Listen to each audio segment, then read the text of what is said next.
ദൈവം നമ്മുടെ പ്രാർത്ഥന കേൾക്കുന്ന ദൈവമാണെന്ന് എത്ര എത്ര എത്ര എത്ര അനുഭവങ്ങൾ ഇന്ന് പ്രഭാതത്തിൽ നമുക്ക് കേൾക്കുവാൻ ദൈവം നമ്മളെ സഹായിച്ചു. ഹിന്ദിയിൽ പറയും സബർ കാ ഫൽ മീഠാ ഹോത്താ എന്ന്. നമ്മൾ കാത്തിരിക്കുന്നതിന്റെ ഫലം മധുരമുള്ളതാണ്. പലപ്പോഴും ആമേൻ. നമുക്ക് ഇപ്പം വേണം ഇപ്പം വേണം എന്നുള്ള, ദൈവത്തിന് ഓരോ സംഗതിക്കും ഓരോ സമയമുണ്ട്. പ്രാർത്ഥിച്ചിട്ട് സൂസൻ സിസ്റ്റർ പ്രാർത്ഥിച്ച് 18 19 വർഷം പ്രാർത്ഥിച്ചതിന് ശേഷമാണ് ആ ഒരു പ്രാർത്ഥനയ്ക്ക് ഉത്തരം ലഭിച്ചത്. അങ്ങനെ അനേക പ്രാർത്ഥനാ വിഷയം, ചിലത് ദൈവം നമുക്ക് പെട്ടെന്ന് തരും, ചിലത് ദൈവം നമുക്ക്, ദൈവത്തിനൊരു സമയമുണ്ട്, അപ്പോഴേ അതിൻ്റെ കാര്യങ്ങൾ നടക്കത്തുള്ളൂ.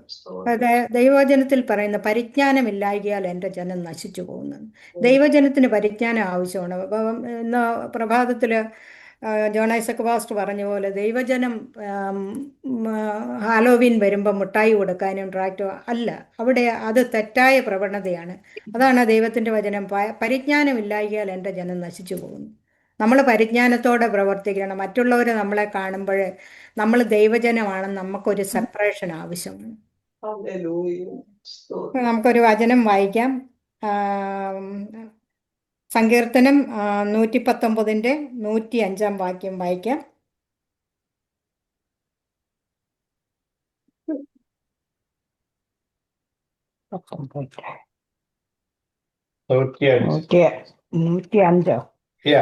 ഇതിന്റെ വചനം എന്റെ കാലിന് ദീപവും എന്റെ പാതയ്ക്ക് പ്രകാശവുമാകുന്നു. ഓക്കെ, നമുക്കെല്ലാവർക്കും കാണാതെ അറിയാവുന്ന ഒരു വാക്യമാണ്. വേറൊരു വാക്യം കൂടെ വായിക്കാം. പ്രോവർബ്സ് 6:23. സദൃശവാക്യം സദൃശവാക്യം 6:23. കൽപ്പന ഒരു ദീപവും ഉപദേശം ഒരു വെളിച്ചവും പ്രബോധനത്തിന്റെ ശാസനകൾ ജീവന്റെ മാർഗവും ആകുന്നു. ഓക്കെ, ഇത് ഒരു എക്സ്പ്ലനേഷനും കൂടാതെ പറഞ്ഞിരിക്കുന്നതാണ്. ദൈവത്തിന്റെ വചനം പ്രമാണിക്കുന്നതിനെ കുറിച്ചാണ് ഇവിടെ പറഞ്ഞിരിക്കുന്നത്. ദൈവവചനമാണ് നമുക്ക് ജീവനും ചൈതന്യവും നൽകുന്നത്. നമ്മളെ കൽപ്പന പ്രമാണിക്കുമ്പോഴാണ്. അനേക വാക്യങ്ങൾ നമുക്ക് ദൈവത്തിന്റെ വചനത്തുണ്ട്. ഈ 119 സങ്കീർത്തനത്തെ പറ്റി പറയുമ്പോൾ ഇതിന്റെ തലക്കെട്ടിലൊന്നും പറഞ്ഞിട്ടില്ല ആരാണ് ഇത് എഴുതിയിരിക്കുന്നത്. നല്ല പുറകോട്ട് നമ്മൾ നോക്കുമ്പോൾ 110 സങ്കീർത്തനത്തിൽ നമ്മൾ കാണുന്നുണ്ട് ദാവീദിന്റെ ഒരു സങ്കീർത്തനമെന്ന്. അത് കഴിഞ്ഞിട്ട് നമ്മൾ മുൻപോട്ട് വരുമ്പോൾ പിന്നെയുള്ള ഈ 119 ഒക്കെ കഴിഞ്ഞിട്ട് ആരോഹണ ഗീതമെന്ന്. ഇവിടെയൊന്നും ദാവീദിന്റെ സങ്കീർത്തനം എന്ന് പറയുന്നില്ല. എന്നാൽ കഴിഞ്ഞ ആ 110 സങ്കീർത്തനത്തിന്റെ തുടർമാനമായിട്ട് നമ്മൾ ഇത് വായിച്ചു നോക്കിയാൽ നമുക്കറിയാം ഇത് ദാവീദിനാൽ രചിക്കപ്പെട്ട ഒരു സങ്കീർത്തനമാണെന്ന്. കാരണം ഇവിടെ ഈ പറയുന്ന സങ്കീർത്തനക്കാരന് ദൈവവുമായിട്ടൊരു അടുത്ത ബന്ധം, ഒരു ആത്മീയ ബന്ധം, താനുമായിട്ട് ഒരു എന്താ പറയുന്നത് പേഴ്സണലായിട്ടൊരു റിലേഷൻ ഇവിടെ നമുക്ക് കാണാൻ പറ്റും. ഓരോ അതിൻ്റെ 119 സങ്കീർത്തൻ്റെ ആദ്യം തൊട്ട് അതിൻ്റെ അവസാനം വരെ 170 ഇത്രയും വാക്യങ്ങളുണ്ടല്ലോ. അതുവരെയും 176 വരെ ഉണ്ടല്ലോ. ഈ വാക്യങ്ങൾ നമ്മൾ വായിച്ചാൽ ദാവീദിന് ആ സങ്കീർത്തനക്കാരനോട് ദൈവവുമായിട്ടുള്ള ആ പേഴ്സണൽ ബന്ധം, ദൈവമക്കളെ നമ്മൾ ദൈവവചനം എന്ന് പറയുന്ന ദൈവജനത്തിന്റെ പ്രകാശഗോപുരമാണ്. നമുക്ക് ഓടിച്ചെന്ന് അഭയം പ്രാപിക്കാനായിട്ട് ഒരേ ഒരു അഭയസ്ഥാനം മാത്രമേ ഉള്ളൂ. ഇന്ന് തന്നെ നമ്മൾ വായിച്ചല്ലോ, രാവിലെ തോറും അവന്റെ ദയയും രാത്രി തോറും അവന്റെ വിശ്വസ്തതയും വർണ്ണിക്കുന്നത് നല്ലതാണ്. കാരണം അങ്ങനെ വർണ്ണിക്കാൻ നല്ലതാകുമ്പോഴാണ് ദൈവത്തിന്റെ വചനം നമ്മുടെ പാതയ്ക്ക് പ്രകാശവും നമ്മുടെ കാലുകൾക്ക് ദീപമായിട്ട് വരുന്നത്. ദൈവവചനത്തെ പറ്റി പറയുന്ന എന്താ, നമ്മൾ രാത്രികാലങ്ങളിൽ പിന്നെ വനാന്തരത്തിൽ കൂടി പോയി കഴിഞ്ഞാൽ നമുക്കൊരു പ്രകാശം ആവശ്യമാണ്. ആ പ്രകാശം എന്ന് പറയുന്നത് നമ്മുടെ പാതയ്ക്ക് നമ്മൾ മരത്തിൻ്റെ വേരുകളിൽ തട്ടാതെ, കുഴികളിൽ വീഴാതെ, ഇഴജാതികളെ ഒന്നും തടാതെ, വല്ല മൃഗങ്ങളും കടന്നു വരുന്നുണ്ട് അതിനാലൊന്നും അപായം പെടാതിരിക്കാനായിട്ട് ആണ് നമുക്ക് വിളക്കിൻ്റെ ആവശ്യമുള്ളത്.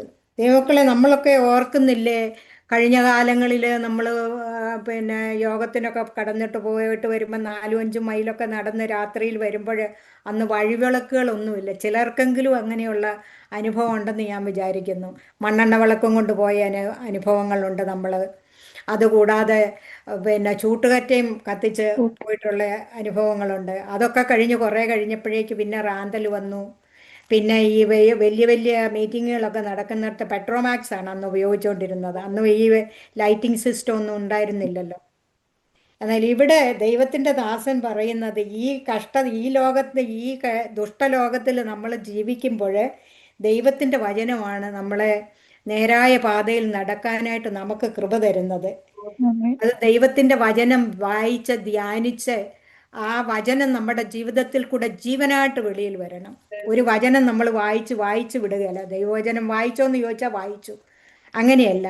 ഇപ്പൊ ഒരു പ്രവാചകന്റെ അടുത്ത് നമ്മൾ പോകേണ്ട ആവശ്യം പലപ്പോഴും ഉണ്ടാകുന്നില്ല. കാര്യം എന്താന്ന് ചോദിച്ചാൽ നമ്മൾ മാനസികമായിട്ട് ക്ലേശം അനുഭവിക്കുമ്പോൾ, ഭാരപ്പെട്ടിരിക്കുമ്പോൾ ദൈവത്തിന്റെ വചനം എടുത്ത് നമ്മൾ വായിക്കുമ്പോൾ അതിൽ കൂടെ നമുക്ക് ദൈവം ഉത്തരം തരാറുണ്ട്.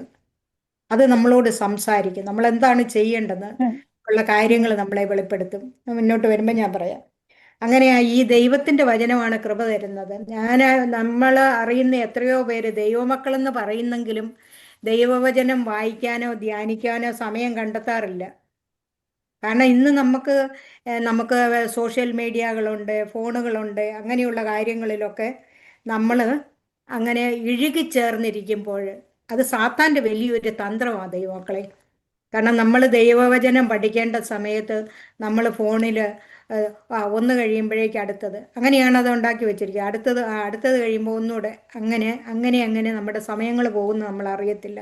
എന്നാൽ ദൈവത്തിൻ്റെ വചനം അത് തേനിനേക്കാൾ മധുരമേറിയതാണെന്ന് ഈ കർത്താവിൻ്റെ ദാസൻ ഈ സങ്കീർത്തനക്കാരൻ പറഞ്ഞ്. അതെങ്ങനെയാണ് മാധുര്യമാക്കേണ്ടത്? നമ്മൾ ദൈവത്തിൻ്റെ വചനം ധ്യാനിക്കുമ്പോൾ പഠിക്കുമ്പോഴാണ്. ഇന്ന് നമുക്ക് വിവിധ തരത്തിലുള്ള ലൈറ്റുകളുണ്ട്. പണ്ടത്തെ കാലത്ത് അതില്ലാതിരുന്നെങ്കിൽ ഇന്ന് വിവിധ തരത്തിലുള്ള ലൈറ്റുകളുണ്ട്. നിയോൺ ലൈറ്റുകളുണ്ട്, പിന്നെ നമുക്ക് സ്പോട്ട് ലൈറ്റുകളുണ്ട്, അതുപോലെ തന്നെ സിറ്റിയെ പ്രകാശിപ്പിക്കുന്ന ലൈറ്റുകളുണ്ട്. ഏതെല്ലാം തരത്തിലുള്ള ലൈറ്റുകളാണ് നമുക്ക് ഈ പിന്നെ റെഡ് ലൈറ്റിൽ നമ്മൾ കടന്നു വരുമ്പോൾ അവിടെ നിൽക്കാനായിട്ട് ഒരു ഉപദേശമാണത്. നമുക്കൊരു റൂളാണത്, ഒരു ലോ എന്ന് പറഞ്ഞ പോലെ ദൈവത്തിൻ്റെ വചനത്തിൻ്റെ ഒരു ലോ നമുക്ക് തന്നിട്ടുണ്ട്. ആ ലോ നമ്മൾ പിൻപറ്റുമ്പോഴാണ് നമ്മൾ ദൈവവചനവുമായിട്ട് ഇഴുകിച്ചേരുന്നതും ദൈവവചനം നമ്മുടെ ജീവിതത്തിൽ നിന്ന് വെളിയിലേക്ക് വരുന്നതും ദൈവം നമ്മളിൽ കൂടി അത്ഭുതങ്ങൾ പ്രവർത്തിക്കുന്നതും. ദൈവത്തിൻ്റെ അത്ഭുതം എങ്ങനെയാണ് ഇന്ന് മോനച്ചമ്പാസ്റ്റർ നമ്മളെ അതാണ് എല്ലാ തേഴ്സ്ഡേയും കടന്നു വരുമ്പോൾ ഉപദേശിക്കാറുണ്ട്. നിങ്ങൾ ദൈവവചനം എടുത്ത് സംസാരിക്കണം, ദൈവവചനം വായിക്കണം, ഒരു വാക്യം എടുത്തിട്ട് അതിനെ ധ്യാനിക്കണം എന്ന് പറയുന്നത് വെറുതെ പറയുന്നതല്ല. ഈ ദൈവത്തിൻ്റെ വചനം ജീവനും ചൈതന്യവും ഉള്ളതാണ്. അത് നമ്മുടെ പാതയ്ക്ക് പ്രകാശമാണെന്ന് അതുകൊണ്ടാണ് പറയുന്നത്. എന്നാൽ അനേകർക്ക് ഇന്ന് നമുക്ക് പറ്റാത്തതിൻ്റെ കാര്യം എന്താണെന്ന് ചോദിച്ചാൽ നമ്മൾ ദൈവത്തിൻ്റെ വചനം വായിക്കുന്നുണ്ടെന്ന് പറയുന്നെങ്കിലും നമ്മൾ രാവിലെയും വായിച്ച് വൈകിട്ടും വായിച്ച് അങ്ങനെ കടന്നു പോകുന്നതല്ല. ദൈവത്തിൻ്റെ മക്കള് ദൈവവചനം വായിക്കാനായിട്ട് സമയം കണ്ടെത്തണം, അത് ധ്യാനിക്കാൻ സമയം കണ്ടെത്തണം. അപ്പോഴാണ് എൻ്റെ വചനം നിങ്ങളിലും ദൈവവചനം നമ്മളിൽ വസിക്കുമ്പോഴാണ് നമ്മുടെ വായിൽ കൂടെ നമ്മൾ എന്ത് പറഞ്ഞാലും സംഭവിക്കുന്നത്. നമ്മൾ ലോകത്തിന്റെ വഴികളിൽ ഇതിലെ നടന്നേച്ച് അത്ഭുതം സംഭവിക്കണം എന്ന് പറഞ്ഞാൽ സംഭവിക്കത്തില്ല. നമ്മുടെ എന്റെ വചനം നിങ്ങളിലും വസിച്ചാൽ നിങ്ങൾ ഇച്ഛിക്കുന്നത് എന്തെങ്കിലും അപേക്ഷിപ്പീൻ, ദൈവവചനം ധ്യാനിച്ചേ മതിയാവുള്ളൂ. ദൈവവചനം എന്താണ്? വചനം ജഡമായിട്ട് നമ്മുടെ അടുത്ത് വസിച്ചു. ആദിയിൽ വചനം ഉണ്ടായിരുന്നു, വചനം ദൈവത്തോട് കൂടിയായിരുന്നു, വചനം ദൈവമായിരുന്നു. അപ്പൊ ഈ വചനമാണ് നമ്മളെ ബലപ്പെടുത്തുന്നത്. വചനം നമ്മൾ ധ്യാനിക്കുമ്പോഴാണ് ദൈവം നമ്മളിൽ പ്രവർത്തിക്കുന്നത്. നമ്മൾ വ്യക്തിയെ അറിയണമെങ്കിൽ നമ്മൾ അവരുമായിട്ട് ഫോൺ ചെയ്യും, അല്ലെങ്കിൽ അവരുമായിട്ട് നമ്മൾ സ്നേഹബന്ധം, അവരുടെ കൂടെ നമ്മൾ സമയം ചെലവഴിക്കുക. അപ്പോഴാണ് അവരെ പറ്റി നമുക്ക് മനസ്സിലാക്കാൻ പറ്റും, നമ്മളെപ്പറ്റി അവർക്ക് മനസ്സിലാക്കാം. ആ രീതി തന്നെയാണ് ഇവിടെ. ദൈവത്തെ പറ്റി നമ്മൾ മനസ്സിലാക്കണമെങ്കിൽ അതിൻ്റെ സ്രോതസ് എവിടെയാണ്? ദൈവത്തിൻ്റെ വചനമാണ്. അവിടേക്ക് നമ്മൾ കടന്നു ചെല്ലണം. അവിടേക്ക് നമ്മൾ കടന്നു ചെന്ന് അപ്പം ദൈവം നമ്മളോട് സംസാരിക്കുകയും നമ്മളെ ദൈവത്തിന് മനസ്സിലാകുകയും ചെയ്യുന്ന അവസരങ്ങളാണ്. അങ്ങനെയാണ് നമ്മൾ ദൈവത്തിൻ്റെ വചനം വളരെ നന്നായിട്ട് വായിക്കേണ്ടത്. എന്നാൽ ദൈവമൊക്കെ അഭിമാനിക്കുന്ന അനേക ബൈബിൾ പ്രതികൾ നമ്മുടെ നാട്ടിലുണ്ട്, നമ്മുടെ കൈകളിലുണ്ടെന്നാൽ നമുക്കത് വായിക്കാൻ സമയമില്ല.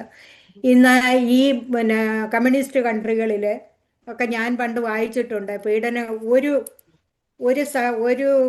പേജുകളൊക്കെ അവർ സ്മഗിൾ ചെയ്താണ്. സ്മഗിൾ ചെയ്ത് ഇങ്ങനെ കൊണ്ടുപോയിട്ട് അത് ആ വചനം മൊത്തം അവരങ്ങ് പഠിക്കുക എന്നുള്ള അതിനോടുള്ള ആ ദാഹം എത്രത്തോളം ഉണ്ടെന്ന് ഇന്ന് നമുക്ക് ധാരാളം ഉണ്ട്. എൻ്റെ കയ്യിൽ തന്നെ മലയാളവും ഇംഗ്ലീഷും ഒക്കെ ആയിട്ട് ഒരു 12 ബൈബിളോളം എൻ്റെ കയ്യിലുണ്ട്, വിവിധ എഡിഷനും വിവിധ ഇതുങ്ങളുമായിട്ട്. എന്നാൽ ഒരു വചനം പോലും കടന്നു ചെല്ലാത്ത ഇടത്ത് ഈ പിന്നെ ഇറാനിലും മറ്റുമൊക്കെ 10-20 വയസ്സ് പ്രായമുള്ള കോളേജിൽ പഠിക്കുന്ന കുഞ്ഞുങ്ങൾ ഒരു 25,000 ബൈബിൾ ഈ അടുത്ത നാളുകളിൽ സ്മഗിൾ ചെയ്തെത്തിക്കുക എന്ന് പറഞ്ഞാൽ ദൈവവചനത്തോടുള്ള ആ ദാഹം മനുഷ്യന്റെ എന്താന്ന് മനസ്സിലാക്കണം. അത് അപ്പം അങ്ങനെയുള്ള ആ ദാഹം വരുമ്പോഴാണ് ദൈവം നമ്മുടെ പാതയ്ക്ക് പ്രകാശമായിട്ട് നമ്മളെ ഇങ്ങനെ നമ്മുടെ എല്ലാ കാര്യങ്ങളും ദൈവത്തിന്റെ വചനത്തിലുണ്ട്. പണ്ടാരോ പറഞ്ഞു ബൈബിൾ എന്ന് പറയുന്നത് basic instruction before living the earth. അത് എത്രയോ വാസ്തവമാണ്. ജീവനും ഭക്തിക്കുള്ളതെല്ലാം ഈ വചനത്തിലുണ്ട്. ഓരോ ദിവസവും വചനം വായിക്കുമ്പോഴാണ് അതിൻ്റെ വെളിപ്പാടുകൾ നമ്മളുടെ ജീവിതത്തിലേക്ക് കടന്നു വരുന്നത്, നമ്മളെ വെളിപ്പെടുത്തുന്നത്. പിന്നെ നമ്മൾ പ്രതിബന്ധങ്ങളും പ്രതികൂല സാഹചര്യങ്ങളും വരുമ്പോൾ നമ്മൾ പഴിച്ച് പറഞ്ഞുകൊണ്ടിരിക്കാൻ അപ്പം നമ്മൾ ബൈബിളിലോട്ട് പോകണം. അങ്ങനെയാണ് കഴിഞ്ഞ കാലത്തുള്ള ഭക്തന്മാർ ചെയ്തത്. എന്തെങ്കിലും പ്രശ്നം വരുമ്പോൾ അവർ ദൈവത്തിന്റെ വചനത്തിലോട്ട് കടന്നു പോയിട്ട് വായിക്കും. പിന്നെ സങ്കീർത്തനക്കാരനെ അതിന്റെ 103 വാക്യം നമുക്കൊന്ന് വായിക്കാം സിസ്റ്റർ. അത് മധുരമാണെന്ന് തിരുവചനം എന്റെ എണ്ണാക്കിന് എത്ര മധുരം, അവ എന്റെ വായിക്ക് തേനിലും നല്ലത്. ദൈവത്തിന്റെ വചനം എന്ന് പറയുന്നത് തേനിനേക്കാൾ മധുരമാണെന്ന്. അതെന്താണ് അതിനെ അങ്ങനെ രുചിച്ചെറിഞ്ഞ ഒരു വ്യക്തിക്ക് യഹോവ നല്ലവനെന്ന് രുചിച്ചെറിവീൻ, അവനെ ശരണം പ്രാപിക്കുന്ന പുരുഷൻ ഭാഗ്യവാനെന്ന് 34 സങ്കീർത്തനത്തിൽ നമ്മൾ കാണുന്നുണ്ട്. അപ്പൊ അങ്ങനെയായി രുചിച്ചറിയുന്നവർക്ക് മാത്രമേ ആ തേനിന്റെ മാധുര്യം, ദൈവവചനത്തിന്റെ മാധുര്യം മനസ്സിലാവുള്ളൂ. 119:11 നമുക്കൊന്ന് വായിക്കാം. അവനോട് പാപം ചെയ്യാതിരിക്കേണ്ടതിന് ദൈവവചനത്തെ സൂക്ഷിക്കണം. ഞാൻ നിന്നോട് പാപം ചെയ്യാതിരിക്കേണ്ടതിന് നിന്റെ അതെ, ഞാൻ നിന്നോട് പാപം ചെയ്യാതിരിക്കേണ്ടതിന് നിന്റെ വചനത്തെ ഹൃദയത്തിൽ സംഗ്രഹിക്കുന്നു. നമ്മുടെ ഹൃദയത്തിൽ സംഗ്രഹിച്ചു വെക്കുക. നമ്മളൊരു പാപം ചെയ്യാൻ പോകുമ്പോൾ ദൈവമക്കളെ നമ്മുടെ ആത്മാവിൻ്റെ പിന്നെ വിശുദ്ധീകരണം, ആത്മാവിൻ്റെ ക്രമീകരണം ഒക്കെ നടന്നിട്ടുണ്ടെങ്കിലും ശരീരം നമ്മുടെ ഇതുവരെയും രൂപാന്തരപ്പെടുക ഒന്നും ചെയ്ത്. അപ്പം നമ്മൾ ഈ മൺമയമായ ശരീരത്തിലാണ് ഇരിക്കുന്നത്. ഈ മൺമയമായ ശരീരത്തിൽ ഇരിക്കുമ്പോൾ പാപം ചെയ്യാം. അത് ഏത് ഭക്തനാണെന്ന് പറഞ്ഞാലും, വലിയ പാസ്റ്റർ ആണെങ്കിലും ശരി, ദൈവമക്കളെ എന്തെങ്കിലും ഒരിക്കൽ നാവ് കൊണ്ട് പാപം ചെയ്യുവോ, അങ്ങ് എന്തെങ്കിലും നമ്മുടെ കണ്ണുകൾ വേണ്ടാത്തടത്തൊന്ന് നോക്കുവോ ഒക്കെ ചെയ്യും. പാപം ചെയ്യുന്ന ആ പ്രവണത നമ്മുടെ ജീവിതത്തിൽ ഉണ്ടാകുമ്പോൾ ഈ ദൈവത്തിന്റെ വചനം നമ്മുടെ ഹൃദയത്തിലുണ്ടെങ്കിൽ അത് നമ്മളെ അത് ശരിയല്ല, അങ്ങനെ നമ്മൾ നോക്കിയത് ശരിയല്ല, അത് നമ്മൾ പറഞ്ഞത് ശരിയല്ല, അങ്ങനെ ചിന്തിച്ചത് ശരിയല്ലെന്ന്. അങ്ങനെ ദൈവത്തിന്റെ വചനം നമ്മുടെ ഉള്ളിലുണ്ടെങ്കിൽ മാത്രമേ അത് നമുക്കൊരു ഉത്തേജനം തരത്തുള്ളൂ. നമ്മളെ അതുകൊണ്ട് വായിച്ച് ഹൃദയത്തിൽ ധ്യാനിച്ചു വെക്കണം, നമ്മൾ ഹൃദയസ്ഥമാക്കണം. ഇനി നമുക്കൊരു വാക്യം വായിക്കാം. 119:30 വാക്യം. വിശ്വസ്തയുടെ മാർഗം ഞാൻ അല്പബുദ്ധികളെ പ്രകാശിപ്പിക്കുക, അല്പബുദ്ധികൾക്ക് ജ്ഞാനം കൊടുക്കുന്നതാണ്. 30. വിശ്വസ്തയുടെ മാർഗം ഞാൻ തിരഞ്ഞെടുത്തിരിക്കുന്നു, നിന്റെ വിധികളെ എന്റെ മുമ്പിൽ വെച്ചിരിക്കുന്നു. അതല്ല, നിന്റെ വചനങ്ങളുടെ വികാസനം പ്രകാശപ്രദമാകുന്നു, അത് അല്പബുദ്ധികളെ ജ്ഞാനിയാക്കുന്നു. ബുദ്ധിമാന്മാരല്ലേ പറഞ്ഞു. ഈ അല്പബുദ്ധികൾക്ക് 30. ഓക്കെ, 130. നിന്റെ വചനങ്ങളുടെ വികാസനം പ്രകാശപ്രദം ആകുന്നു, അത് അല്പബുദ്ധികളെ ബുദ്ധിമാന്മാരാക്കുന്നു. നമുക്ക് ബുദ്ധിയില്ലെങ്കിൽ നമ്മൾ ഭാരപ്പെടുകയൊന്നും വേണ്ട. ദൈവത്തിന്റെ വചനം വായിച്ചാൽ മതി. ദൈവത്തിന്റെ വചനം വായിച്ചു കഴിയുമ്പോൾ അല്പബുദ്ധികളെ ബുദ്ധിമാന്മാരാക്കുന്നത് ദൈവത്തിന്റെ വചനം. അതായത് നമ്മളെ ജീവിപ്പിക്കുന്നതും ഈ ദൈവത്തിന്റെ വചനമാണ്. 119:50 നമ്മൾ പറഞ്ഞ നമ്മുടെ കഷ്ടതയിൽ നമുക്ക് ആശ്വാസം തരുന്നത് ദൈവത്തിന്റെ വചനമാണ്. പിന്നെ 119:42 പറയുന്നു, ഞാൻ നിന്റെ വചനത്തിൽ ആശ്രയിക്കുന്നതുകൊണ്ട് എന്നെ നിന്ദിക്കുന്നവനോട് ഉത്തരം പറവാൻ ഞാൻ പ്രാപ്തനാകും. നമ്മളുടെ നിന്ദിക്കുന്നവരോട് ഉത്തരം പറയാൻ നമ്മളെ പ്രാപ്തരാക്കുന്നു. അല്പബുദ്ധികളെ ജ്ഞാനിയാക്കുന്നു. പിന്നെ പാപം ചെയ്യാതിരിക്കേണ്ടതിന് നമ്മളെ സൂക്ഷിക്കുന്നു. ഇതൊക്കെ ദൈവത്തിൻ്റെ വചനം നമ്മുടെ ഉള്ളിലുണ്ടെങ്കിൽ മാത്രമേ സാധിക്കത്തുള്ളൂ.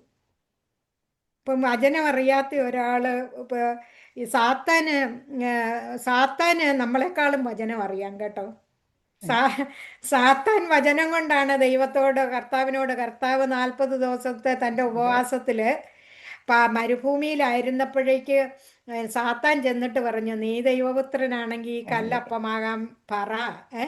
പറഞ്ഞു സാത്താൻ വചനം അറിയാം, അതുകൊണ്ടാണ് സാത്താൻ പറഞ്ഞത്. അപ്പൊ എന്താ, കർത്താവ് വചനം എടുത്താണ് സംസാരിക്കുന്നത്. മനുഷ്യൻ അപ്പം കൊണ്ട് നമ്മുടെ ജീവിതത്തിൽ മാത്രമല്ല വരുന്ന ഏതും ദൈവത്തിന്റെ വായിൽ വചനം കൂടി എടുത്താണ്. വരുന്ന അതൊന്ന് സകല വായിക്കാം. വചനം കൊണ്ടും ജീവിക്കുന്നു എന്ന് എഴുതിയിരിക്കുന്നു എന്ന് ഉത്തരം പറഞ്ഞു. കർത്താവ് സാത്താനോട് പറഞ്ഞത് ദൈവത്തിന്റെ വായിൽ നിന്ന് വരുന്ന വചനം കൊണ്ടുകൂടിയാണ് ദൈവമക്കൾ ജീവിക്കുന്നത്, അല്ല അപ്പം കൊണ്ട് മാത്രമല്ലെന്ന്. അപ്പോൾ സാത്താൻ പലപ്പോഴും കർത്താവിനെ പരീക്ഷിച്ചപ്പോൾ ഈ 91 സങ്കീർത്തനത്തിന്റെ ഒരു ഭാഗം എടുത്തിട്ടാണ് നിന്റെ കാൽ കല്ലിൽ തട്ടിപ്പോകാതെ വേണം അവൻ ദൂതന്മാരെ. എന്നാൽ അതിന്റെ പുറകിലുള്ള മൊത്തമായിട്ട് സാത്താന് സംസാരിക്കത്തില്ല, ഭാഗികമായിട്ട്. ഇന്നും അതാണ് നമ്മുടെ ജീവിതത്തിൽ, ഭാഗികമായിട്ട് സംസാരിച്ച് ദൈവമക്കളെ ലോകത്തിന്റെ വഴികളിലേക്കൊക്കെ വലിച്ചു കൊണ്ടുപോകുന്ന അവസ്ഥ നമുക്ക് കാണാമല്ലോ. ഇങ്ങനെ ഇരുൾ തിങ്ങിയ ഈ ജീവിതപാതയിൽ നമ്മൾ നേരായി ജീവിക്കണമെങ്കിൽ ദൈവത്തിൻ്റെ വചനം നമ്മുടെ ഉള്ളിലുണ്ടെങ്കിലേ പറ്റത്തുള്ളൂ. അതാണ് 110-ാം സങ്കീർത്തനത്തിലുടനീളം സങ്കീർത്തനക്കാരൻ അതാണ് പറയുന്നത്. അപ്പം നമുക്ക് നമ്മളെ തന്നെ ഒന്ന് പരിശോധിക്കാം, ദൈവത്തിൻ്റെ വചനം നമ്മളിലുണ്ടോ, അതോ നമ്മളൊരു പ്രശ്നം വരുമ്പോഴേക്ക് നമ്മൾ ഭാരപ്പെടുന്നവരാണോ, അതോ ദൈവത്തിൻ്റെ വചനത്തിൽ നമ്മൾ ആശ്രയിക്കുന്നവരാണോ എന്ന് നമ്മളെ തന്നെ നമുക്ക് പരിശോധിക്കേണ്ട ആവശ്യമുണ്ട്. പിന്നെ ദൈവത്തിന്റെ വചനം എന്ന് പറയുന്നത് അത് ദൈവത്തിന്റെ പ്രകാശം അത് കോൺസ്റ്റന്റ് ആണ്. കാര്യം എന്താന്ന് ചോദിച്ചാൽ ദൈവം മാറാത്തവനാണ്, അതുകൊണ്ട് ദൈവത്തിന്റെ പ്രകാശവും മാറാത്തവന്. നമ്മൾ ഇന്ന് കാണുന്ന പ്രകാശങ്ങള്, ലൈറ്റിന്റെ പ്രകാശങ്ങളും സൂര്യനും ചന്ദ്രനും പോലും അതിന്റെ പ്രകാശം നഷ്ടപ്പെടുന്ന ഒരു അവസരമുണ്ട്. ഈ ലൈറ്റുകളെല്ലാം അണഞ്ഞു പോകുന്നതാണ്. നേരായ പാതയിൽ നടക്കാനായിട്ട് നമുക്കുള്ള ഒരേ ഒരു സത്യ വെളിച്ചം ദൈവത്തിന്റെ പ്രകാശം, ദൈവത്തിന്റെ വചനം മാത്രം. ദൈവം മാറാത്തവനായതുകൊണ്ട് ദൈവത്തിന്റെ വചനവും മാറാതെ നിൽക്കുന്നു. അതുകൊണ്ട് നമുക്ക് ഏത് കാലത്തും എല്ലാ കാലത്തും അവനിൽ ആശ്രയിക്കാവുന്ന സങ്കീർത്തനക്കാരൻ പറയുന്ന പോലെ ഏത് സമയത്തും കടന്നു ചെന്ന് ആ പ്രകാശത്തിൽ വസിക്കാനായിട്ട് നമുക്ക് പറ്റും. ഈ നേരായ പാതയിൽ നടക്കണമെങ്കിൽ ഈ ദൈവത്തിന്റെ വചനം നമ്മുടെ ഉള്ളിൽ വേണം. നമ്മൾ അത് ദിനംതോറും. പിന്നെ കർത്താവ് വേറൊരു കാര്യം പറഞ്ഞത് എന്താ, എൻ്റെ വചനം നിങ്ങളിലും എന്നിലും വസിച്ചാല് നിങ്ങൾ എന്തെങ്കിലും ചെയ്യുന്നത് അല്ലാണ്ട് നമ്മൾ ഏതെങ്കിലും അത്ഭുതം പ്രവർത്തിക്കണമെന്ന് പറഞ്ഞാൽ പറ്റത്തില്ല. ദൈവ വഴികളിൽ നമ്മൾ നടക്കുമ്പോൾ, ദൈവത്തിന്റെ വചനത്തിനുള്ളിൽ നമ്മളായിരിക്കുമ്പോൾ നമ്മുടെ വാക്കുകൾ അവന്റെ വാക്കുകളാണ്. അപ്പോഴാണ് നമ്മുടെ നാവിൽ കൂടെ അത്ഭുതങ്ങൾ സംഭവിക്കുന്നത്. നമുക്ക് യെശയ്യാവിന്റെ പുസ്തകം 42:16 ഒന്ന് വായിക്കാം. കുരുടന്മാർക്ക് വഴികാട്ടിയായിട്ട് ഈ ദൈവവചനം കൊടുക്കുന്നത്, അറിയാത്ത ഞാൻ കുരുടന്മാരെ അവർ അറിയാത്ത വഴിയിൽ നടത്തും, അവർ അറിയാത്ത പാതകളിൽ അവരെ സഞ്ചരിക്കുമാറാക്കും. ഞാൻ അവരുടെ മുമ്പിൽ ഇരുട്ടിനെ വെളിച്ചവും ദുർഘടങ്ങളെ സമഭൂമിയും ആക്കും. ഞാൻ ഈ വചനങ്ങളെ വിട്ടുകളയാതെ നിവർത്തിക്കും. ഞാൻ ഈ വചനങ്ങളെ വിട്ടുകളയാതെ നിവർത്തിക്കുമെന്നാണ് വചനമായ ദൈവം പറയുന്നത്. എന്തുകൊണ്ടത് വിട്ടുകളയാതെ? കാര്യം ദൈവം നിത്യനാണ്, അതുകൊണ്ടാണ് അവൻ പറയുന്നത് വിട്ടുകളയാതെ നിവർത്തിക്കുമെന്ന്. വിട്ടുകളയാതെ നിവർത്തിക്കുമെന്ന് പറയാൻ മനുഷ്യരായി നമ്മളെ കൊണ്ട് പറ്റുമോ? ഒരിക്കലും നമുക്ക് സാധ്യമല്ല. നിത്യനായ ദൈവത്തിന് മാത്രമേ പറയത്തുള്ളൂ ഞാൻ ഇതിനെ വിട്ടുകളയാതെ നിവർത്തിക്കുമെന്ന്. കുരുടന്മാർക്ക് കാഴ്ച കൊടുത്ത് ദുർഘടങ്ങളെ സമഭൂമിയാക്കി. അങ്ങനെ നമ്മുടെ ജീവിതത്തിൽ വരുന്ന ഓരോ അവസ്ഥകളിലും നമ്മൾ ഏതെല്ലാം അവസ്ഥകളിൽ, രോഗത്തിന്റെ അവസ്ഥകളിൽ കടന്നു പോകാറുണ്ട്, പ്രതികൂലങ്ങളുടെ അവസ്ഥയിൽ കടന്നു പോകാറുണ്ട്. ഇതിലെല്ലാം നമ്മളുടെ ഈ പ്രശ്നങ്ങളിലൊക്കെ നമുക്ക് പരിഹാരം തരുന്നത് നമ്മുടെ ദൈവത്തിന്റെ പ്രകാശം നമ്മളിൽ ഉദിപ്പിച്ചിരിക്കുന്നത് കൊണ്ടാണ്. ഈ ദൈവത്തിന്റെ വചനം അതുകൊണ്ട് സാധാരണ നമ്മൾ പറയത്തില്ല തീയിൽ കുരുത്തത് വെയിലത്ത് വാടത്തില്ലെന്ന്.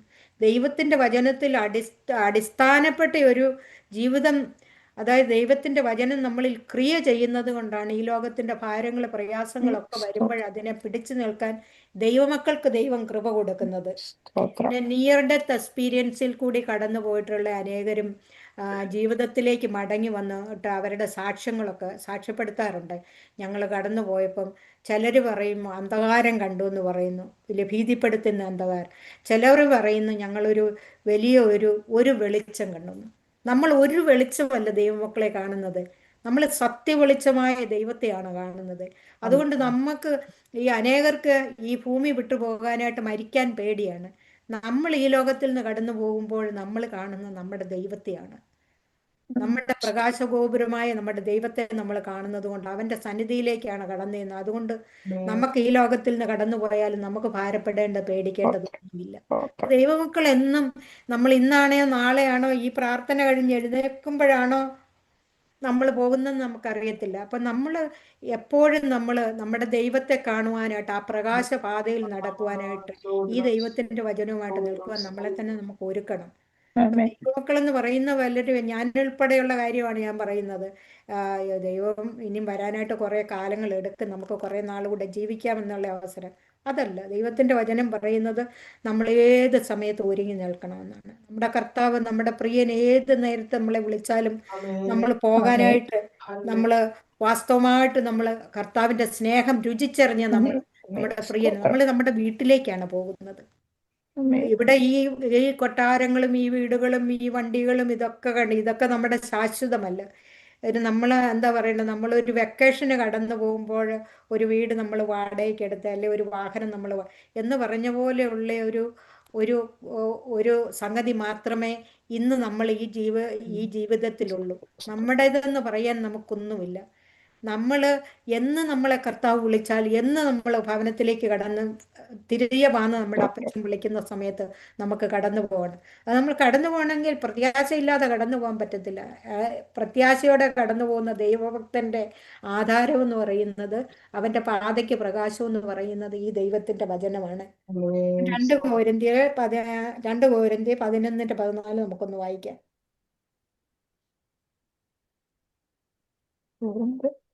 സാത്താൻ താനും വിളിച്ച ദൂതൻ. അത് ആശ്ചര്യമല്ലോ, സാത്താൻ താനും ദൂതന്റെ വേഷം ധരിക്കുന്നുവല്ലോ. സാത്താൻ താനും വിളിച്ച ദൂതന്റെ വെളിച്ചത്തിന്റെ ദൂതനായിട്ട് സാത്താൻ ഓരോ അവന്റെ അവൻ ചെന്നായാണ്, പക്ഷെ അവന് ആടിന്റെ രൂപത്തിൽ കടന്നു വന്ന് ദൈവം. അങ്ങനെയാണ് ഇന്ന് നടക്കുന്ന ഈ ക്രിസ്തീയ സഭകളിൽ പോലും നടക്കുന്ന കാര്യമാണ് വെളിച്ചദൂതന്റെ. ഈ ചില പ്രവചനങ്ങളൊക്കെ ചിലർ നമ്മളോട് പറയുമ്പോൾ അത് വാസ്തവമാണ് കേട്ടോ, ശരിയായിട്ടുള്ള പ്രവചനം പറയും. പക്ഷെ അതിന്റെ പിന്നിലുള്ള ചതിവ് നമ്മൾ മനസ്സിലാക്കിയിരിക്കണം. പൗലോസും ശീലാസും കടന്നു പോകുമ്പോഴേക്ക് പറഞ്ഞ എന്തോ ഒരു വെളിച്ചപ്പാടത്തി ഒരു കടന്നു വന്ന് പറഞ്ഞു, ഇവര് ദൈവത്തിന്റെ ദാസന്മാരാണ്, നിങ്ങളോട് അറിയിക്കുവരാന്ന്. പക്ഷെ പറഞ്ഞ കാര്യം സത്യമല്ലയോ? അവള് പറഞ്ഞ കാര്യം സത്യമാണ്, എന്നാൽ അതിന്റെ പിന്നിൽ പ്രവർത്തിച്ച ആത്മാവ് അത് ശരിയായിരുന്നില്ല. അതാണ് പറഞ്ഞ സാത്താന് വെളിച്ചദൂതന്റെ വേഷം ധരിച്ച് അവന്റെ ഡിസപ്ഷൻ അതിൽ നമ്മൾ പെട്ടുപോകരുതെന്ന് ദൈവത്തിന്റെ വചനം നമ്മളെ ഉത്സാഹിപ്പിക്കുന്നു. അതുപോലെ യോഹന്നാന് 1:4-5 കൂടെ നമുക്കൊന്ന് വായിക്കാം.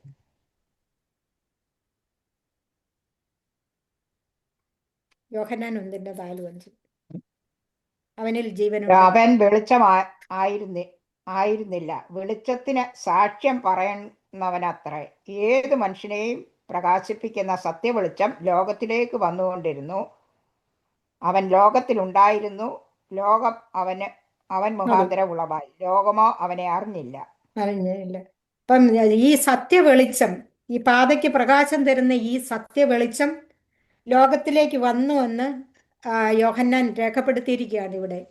ആ വെളിച്ചമാണ് നമ്മൾ പിന്തുടരുന്നത്. എന്നാൽ സാത്താൻ അനേക ഡിസപ്ഷൻ നമ്മുടെ ജീവിതത്തിൽ കൊണ്ടുവരും. അവന്റെ ആ ഡിസപ്ഷനിൽ പെട്ടുപോകാതിരിക്കണമെങ്കിൽ ശരിയായിട്ട് നമ്മൾ ദൈവവചനം അറിഞ്ഞിരിക്കണം. ദൈവമക്കളെ, സാത്താനും ദൈവവചനമൊക്കെ അറിയാം. പല ക്രിസ്ത്യാനികളെക്കാളും കൂടുതൽ ദൈവവചനം സാത്താൻ അറിയാം. അപ്പോൾ നമ്മൾ ദൈവത്തിന്റെ വചനം ശരിയായ രീതിയിൽ ഗ്രഹിച്ചെങ്കിൽ മാത്രമേ വചനത്തിൽ കൂടി അവനോട് മറുപടി പറയാനായിട്ട്, നമ്മളെ നിന്ദിക്കുന്നവരോട് ഉത്തരം പറയണമെങ്കിൽ ഈ ദൈവത്തിന്റെ വചനം നമ്മൾ ശരിയായിട്ട് അറിഞ്ഞിരിക്കണം. അത് വായിക്കാനായിട്ട് സാത്താൻ സമ്മതിക്കത്തില്ല. കാര്യം എന്താണെന്ന് ചോദിച്ചാൽ പലവിധമായ തിരക്കുകളിട്ട് ആ, ആ, പല വിധത്തിൽ നമ്മളെ ഭാരപ്പെടുത്തുന്ന അവസ്ഥയൊക്കെ സാത്താൻ കൊണ്ടുവരും. എന്നാൽ അതിനെ ഈ ദിവസങ്ങളിൽ നമ്മൾ അതിജീവിക്കണം. ദൈവത്തിൻ്റെ വചനത്തിന് നമ്മൾ ഇമ്പോർട്ടൻ്റ് കൊടുക്കണം. പിന്നെ ദൈവമക്കളെന്ന് അഭിമാനിക്കുന്നവർ പോലും ഈ വചനം കൊണ്ടുവച്ചിട്ട് പണ്ടാണ്ട് പറഞ്ഞിട്ടുണ്ട്. ഒരു പാസ്റ്റർ പോയി പ്രസംഗിച്ചേച്ച് പോയ, അല്ല, ഒരു വീട്ടിൽ ചെന്ന് പിന്നെ പ്രാർത്ഥിച്ചിട്ട് പോയി. അപ്പോൾ ഒരു സ്പൂണ് കൊടുത്ത ഒരു സ്പൂണ് ഇങ്ങനെ ബൈബിളിൽ അദ്ദേഹം വെച്ചിട്ട് പോയി. അന്നേരം പറഞ്ഞു, പാസ്റ്റർ വന്ന് പ്രാർത്ഥിച്ചിട്ട് ഞങ്ങളുടെ സ്പൂണും കൊണ്ട് പോയി എന്ന് പറഞ്ഞു. അപ്പോൾ പറഞ്ഞു, അപ്പോൾ മനസ്സിലായി, അത് വായിച്ചു നോക്കാൻ പറഞ്ഞപ്പോൾ ദൈവത്തിൻ്റെ വചനത്തിൽ വെച്ചിരുന്നെന്ന്. നേരെയൊന്നാണേ നമുക്കറിയത്തില്ല, ഇങ്ങനെ പറയും. അപ്പം അതിനെ ഉദാഹരണമായിട്ട് പറഞ്ഞിരിക്കുന്ന എന്താന്ന് ചോദിച്ചു കഴിഞ്ഞാൽ, ഈ ദൈവമക്കളെന്ന് അഭിമാനിക്കുന്ന നമ്മൾ പോലും ഈ ദൈവത്തിൻ്റെ വചനം വായിക്കുന്നില്ല എന്നുള്ളതാണ്.